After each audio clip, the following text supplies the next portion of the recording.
El sistema informativo de Canal 1 presenta CMI Última Emisión. No habrá militarización durante paro cívico del 21 de noviembre. Gobernadores y alcaldes autorizados para decretar toque de queda de ser necesario. ¿Cuáles son las razones del paro? Hablan gobierno, estudiantes, sindicatos y transportadores. IMPEC también se suma al paro nacional. Exdirectivo de Distrital acepta robo y falsificación de documentos.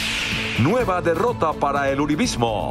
JEP sí podrá juzgar delitos sexuales. Vía Bogotá-Medellín seguirá cerrada una semana más. Trump contempla testificar ante Senado por caso de Ucrania Gate. Extienden plazo a Huawei para hacer negocios con empresas de Estados Unidos. Buenas noches, bienvenidos a CMI Última Emisión. A 3 días del paro cívico nacional, el ministro de la Defensa descartó la militarización de las principales ciudades del país y autorizó a gobernadores y alcaldes para que decreten toque de queda si es necesario. El ministro de la Defensa Nacional desmintió las versiones que hablan de una militarización de la capital de la República. Aseguró que se trata de acompañamientos a patrullajes solicitados por la alcaldía del distrito. Que no es cierto que el gobierno haya ordenado la militarización de Bogotá o de alguna otra ciudad del país de cara a la movilización del 21 de noviembre. En Bogotá, por solicitud de las autoridades locales durante un consejo de seguridad, se acordó el acompañamiento de miembros de la Brigada 13 del Ejército Nacional. El titular de la Defensa indicó que el puesto de mando unificado para monitorear las actividades del próximo 21 en todo el territorio nacional está a la cabeza del presidente Iván Duque. Está en la dirección de la Policía Nacional y se activaron también 35 puestos de mando unificados locales. Al final del Consejo de Seguridad realizado en Popayán, el ministro anunció que se avanza para la entrada en funcionamiento de la Fuerza de Despliegue Rápido número 4 en próximas semanas y la creación del Comando Específico para el Cauca de cara a afrontar la ola de violencia en el norte del departamento. CMI habló con sindicatos, transportadores y estudiantes sobre las razones del paro cívico nacional. El gobierno insiste en la infiltración de las marchas basado en informes de inteligencia. 7 universidades públicas y privadas decidieron suspender clases durante el próximo jueves. Tras advertir posibles infiltraciones a las marchas convocadas para este jueves, la ministra de Educación dejó en manos de los rectores de las universidades y en las secretarías de Educación la decisión de mantener o no la jornada académica. Que por información de inteligencia se tiene una información de infiltraciones, se tiene información pues de que realmente las marchas han tenido tanto encapuchados como personas que no tienen las intenciones que realmente esboza la marcha.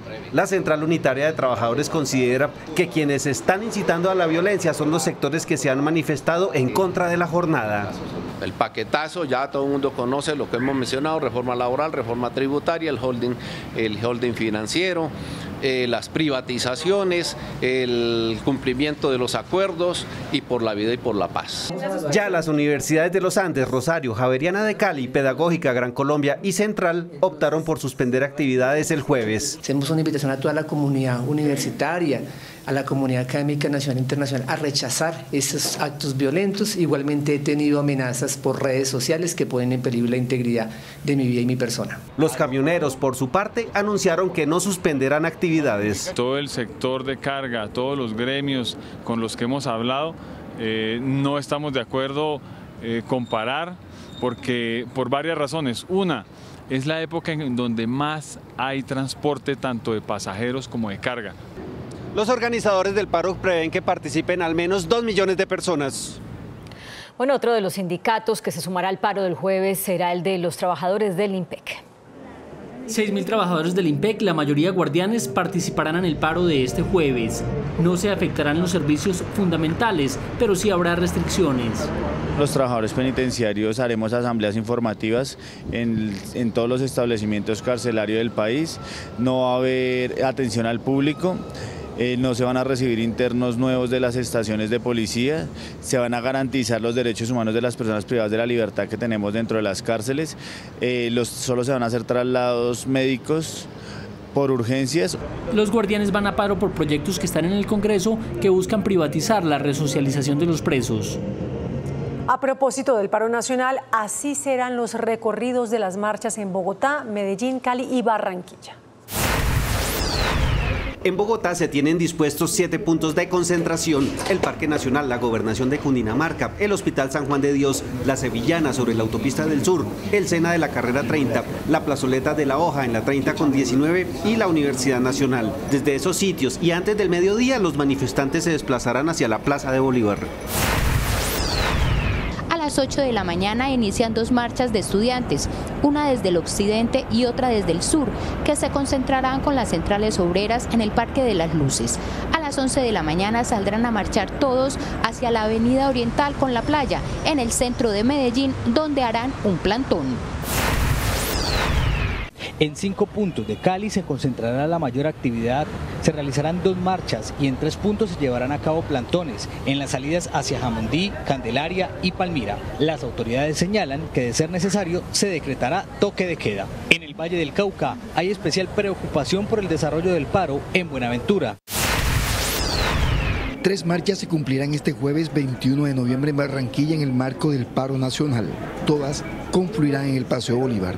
La Gobernación del Atlántico con las autoridades militares y de policía, tras una reunión del Consejo de Seguridad Departamental, anuncia medidas. Las 3 marchas partirán de la Universidad Autónoma del Caribe, el Parque Estercita Forero y el Centro Comunitario Don Bosco. Malversación de fondos públicos y falsificación de documentos. Esos fueron los 2 delitos que aceptó el exdirectivo de la Universidad Distrital, Wilman Muñoz, acusado de desfalcar a la institución por más de 12.000 millones de pesos. Muñoz aceptó los cargos de peculado y falsedad en documentos, sin embargo, se declaró inocente del delito de concierto para delinquir. Acepto parcialmente la imputación de cargos por vía de allanamiento, no de preacuerdo. En la audiencia, la Fiscalía aseguró que en la Universidad Distrital se conformó una empresa criminal para desfalcar a la institución que era liderada por Muñoz y en la cual también tuvo participación la ex tesorera Patricia Gamboa. Fue una empresa criminal, no fue simplemente un acuerdo, existieron varios años en que se concertaron varias personas para realizar estas actividades. Las transferencias indebidas fueron cerca de 400 cheques, una constante realización de maniobras fraudulentas para llegar a la apropiación de los 12.000 millones. La Fiscalía dijo que las cuentas de la universidad fueron manipuladas de forma descarada a tal punto que Muñoz adquirió 3 vehículos de alta gama con dinero de la institución y la ex tesorera Gamboa pagó sus vacaciones con su esposo en Madrid. Vehículos que fueron adquiridos con los cheques de gerencia, soportados en los recursos de la universidad, y vehículos que ser además de alta gama fueron utilizados para el beneficio personal del señor Wilman Muñoz Prieto y de sus familiares. El ente acusador denunció que Muñoz quiso desviar la investigación entregando información falsa a la Fiscalía para dilatar el proceso en su contra y poder traspasar sus bienes. Por falta de un solo voto, la plenaria del Senado hundió esta noche un proyecto de reforma constitucional que buscaba pasar a la justicia ordinaria el juzgamiento de delitos sexuales contra menores de edad cometidos por miembros de grupos armados al margen de la ley. En menos de una semana el gobierno nacional encaja su tercera derrota en línea. Esta vez por un solo voto se le hundió un proyecto de reforma constitucional que buscaba sacar de la Justicia Especial para la Paz, JEP, los delitos sexuales contra menores de edad cometidos por combatientes de grupos armados al margen de la ley. De nada valieron las llamadas y súplicas de ministros y viceministros que buscaban afanosamente el voto 55 para que pasara la iniciativa. Las bancadas alternativas y el Partido Verde se salieron del recinto.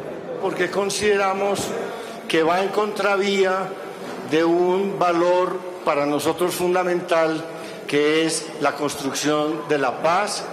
Igual se salieron algunos liberales y senadores de la U. Creemos que si eso se hubiera aprobado, cientos de desmovilizados, sintiendo que se cambian las reglas de juego, podían haberse ido a las disidencias. El Centro Democrático culpó a los partidos de oposición por el hundimiento del proyecto. Hicieron conejo, por supuesto, todos los partidos de las FARC, el Polo, los Verdes y algunos congresistas que no estuvieron de otros partidos. El hundimiento de este proyecto sigue demostrando que las relaciones entre gobierno y Congreso están bastante deterioradas. Un juez estableció que la justicia ordinaria será la encargada de adelantar el proceso por la muerte del desmovilizado de las FARC, Dimar Torres. Por este caso, la Fiscalía investiga al coronel del Ejército Jorge Armando Pérez Amézquita, quien había solicitado que el proceso fuera estudiado por la Justicia Penal Militar. No obstante, este lunes se descartó dicha petición. El Consejo de Estado le dio 18 meses al Ministerio de Justicia, al IMPEC y a las autoridades de Risaralda para que solucionen los problemas de hacinamiento y salubridad de los reclusos de 3 cárceles ubicadas en ese departamento. La decisión fue adoptada al ratificar un fallo del Tribunal Administrativo de Risaralda que encontró graves violaciones a los derechos de quienes se encuentran privados de la libertad. Además del hacinamiento, el alto tribunal también evidenció problemas en el suministro de agua, en el funcionamiento de los sanitarios, presencia de insectos y roedores, déficit en atención en salud y discriminación por motivos de orientación sexual. Pese a que las autoridades aportaron pruebas de la adjudicación de un contrato por 131.000 millones de pesos para la construcción de una cárcel en Pereira, el Consejo de Estado consideró que no es suficiente para resolver en el corto plazo el problema. La corporación ordenó a todas las entidades vinculadas al proceso conformar un comité que en 12 meses tendrá que rendir un informe de las acciones adoptadas. Una semana más durará cerrada la vía Bogotá-Medellín por el gigantesco deslizamiento de tierra. Los trabajos de remoción de piedra y de lodo se han interrumpido por las condiciones climáticas. 26.000 metros cúbicos de tierra se han removido del derrumbe de la vía Bogotá-Medellín. Aún faltan otros 26.000 y luego hacer obras de mitigación. Por lo menos esta semana continuará totalmente cerrada la importante vía. Tenemos toda una concentración de esfuerzos orientados a que el fin de semana logremos la totalidad de la remoción de este gran derrumbe en esta zona compleja. Con las vías alternas por Manizales y Puerto Berrío, la ruta aumentó al doble del tiempo, unas 19 horas por la gran congestión de vehículos de carga. Las pérdidas para este sector ascienden a 100 millones de pesos por cada día de cierre de la autopista Bogotá. Por ejemplo, la ruta Medellín-Puerto Berrío es una ruta muy estrecha, entonces no tiene la suficiente infraestructura. Ayer domingo un accidente, el sábado una tractomula en una curva casi se va pues al volado y dejó la vía tapada por muchas horas. Entre tanto, 24 horas al día, 90 entre ingenieros, técnicos y operarios con maquinaria pesada trabajan en la remoción del derrumbe de la vía Bogotá-Medellín. La reforma tributaria, tal como la presentó el gobierno, le dejaría un recaudo al Estado en 2020 de 11.4 billones de pesos, según el director de la DIAN, José Andrés Romero. La reforma tributaria dejaría en 2020 ingresos importantes al gobierno. Pronostica un recaudo para el año 2020 de 11.4 billones. Reveló cuánto valen los beneficios con la tributaria para 2020. Estos son más o menos 6.5 billones, quiere decir que vamos a tener neto, si logramos aplicar esta ley de financiamiento, 5 billones. Romero dijo que el gobierno está dispuesto a analizar los beneficios tributarios existentes que hoy valen casi la mitad del pago de impuestos de un año. Los beneficios tributarios son de 74 billones de pesos, de los cuales 54 billones están relacionados con exclusiones y exenciones del IVA. Los beneficios para empresas suman 6,6 billones de pesos y para personas naturales 8 billones. Durante la presentación de la tributaria al Congreso, también se conoció que a la fecha hay 207 proposiciones o nuevos artículos. El presidente de la Cámara Colombiana de Infraestructura, Juan Martín Caicedo Ferrer, propuso que el Estado venda activos para garantizar la inversión en el sector que menos ha crecido en los últimos meses. Para la Cámara Colombiana de la Infraestructura, el sector requiere de inversiones entre 15 y 20 billones de pesos en los próximos años. Por ello, insiste en la venta de activos por parte del Gobierno Nacional con el fin de financiar estas iniciativas. Conseguir los recursos que hacen falta para que ello sea posible. Por ejemplo, enajenación de activos, Ecopetrol, ISA, pero el país tiene que seguir en este propósito de hacer la infraestructura el gran motor de la economía. El anuncio que será planteado en el Congreso de la Cámara Colombiana de la Infraestructura se dará en el marco de un pacto nacional. Una propuesta en el sentido de que hay que hacer un gran pacto nacional para que la infraestructura siga siendo el gran motor de la economía. La infraestructura viene aportando un 16% al crecimiento de la economía. El presidente Donald Trump aseguró que contempla seriamente testificar ante el Congreso de Estados Unidos en el marco de las investigaciones sobre un posible juicio político en su contra. El anuncio de Trump llega después de que la presidenta de la Cámara de Representantes, Nancy Pelosi, lo invitara públicamente a testificar y a presentar toda la información que pueda demostrar su inocencia por el escándalo del Ucrania Gate. Y se recrudece la violencia en Hong Kong tras los intensos enfrentamientos protagonizados entre la policía y los manifestantes, quienes desde hace varios días se tomaron una universidad y que tras ser increpados por las autoridades respondieron con piedras y objetos incendiarios. Esta operación, que terminó en el choque más violento desde que empezó la crisis, llevó al gobierno chino a lanzar un ultimátum a la administración regional para que restablezca el orden lo antes posible o enfrente la posibilidad de una intervención militar de Beijing. El gobierno estadounidense anunció una nueva extensión de la licencia que le permitirá por otros 3 meses al fabricante chino Huawei hacer negocios con empresas de Estados Unidos. Esta prórroga, que finaliza en febrero de 2020, es el tercer aplazamiento de Washington a su decisión de incluir a Huawei a una lista de veto, alegando razones de seguridad nacional. Estados Unidos es el país con el mayor número de menores de edad detenidos. Así lo aseguró el estudio global de la ONU sobre niños privados de la libertad, pues en ese país más de 100.000 niños permanecen solos o con sus padres bajo custodia policial por razones relacionadas a la migración. Según el estudio, a nivel mundial, al menos 330.000 menores de edad también están detenidos en 80 países por la misma razón. En Perú, científicos japoneses descubrieron, gracias a la inteligencia artificial, nuevas y misteriosas líneas que recorren la superficie de la pampa de Nazca. Al menos 142 geoglifos, figuras talladas en piedras, que representan personas y animales, datan de al menos entre el año 100 a.C. y el 300 después de Cristo.